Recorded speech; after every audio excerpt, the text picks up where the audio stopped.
ఈరోజు మనం చెప్పుకునే నీతి కథ తాబేలు సాయం. ఒక తోటలోని చెట్టుమీద కాకి విశ్రాంతి తీసుకుంటోంది. దానికి కాస్త పొగరెక్కువ. ఒక కోయిల వచ్చి ఆ చెట్టుమీద వాలుతోంటే, ఇది నా చెట్టు, ఇక్కడ వాలతావేంటి, వెళ్ళిపో అంది. ఏమీ మాట్లాడకుండా మౌనంగా వెళ్ళిపోయింది కోయిల. అంతలోనే ఒక పావురం వస్తే దాన్ని తిట్టి పంపింది. చెట్టు కింద మెల్లగా పాకుతున్న ఒక తాబేలుని చూసి, ఇలా నడిస్తే ఈరోజు నువ్వు చెరువుకు చేరినట్టే, నన్ను చూడు, క్షణంలో ఎగిరిపోతాను అంది కాకి. తాబేలుకు దాని గురించి తెలుసు కాబట్టి కోపం వచ్చినా ఏమీ అనలేదు. కాసేపటికి దాహం వేస్తోందని నీళ్లకోసం అడవంతా తిరగసాగింది కాకి.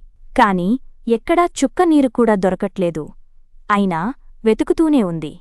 అంతలోనే కాస్త దూరంలో ఒక నీళ్ల కుండ కనిపించింది. దానికి ప్రాణం లేచి వచ్చినట్లయింది.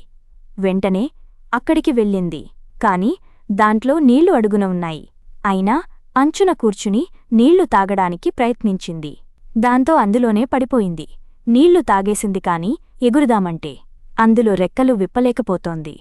ఇప్పుడెలాగని ఆలోచిస్తున్న సమయంలో కోయిల పాట వినిపించింది. దాంతో, మిత్రమా, నన్ను కాపాడు అంటూ గట్టిగా అరవసాగింది.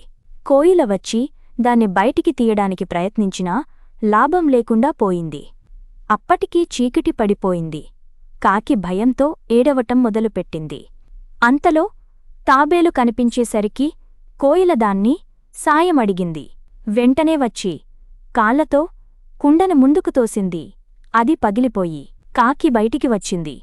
నన్ను క్షమించండి మిత్రులారా, నేను ఎంత ఇబ్బంది పెట్టినా అది మనసులో పెట్టుకోకుండా నా ప్రాణాలు కాపాడారు.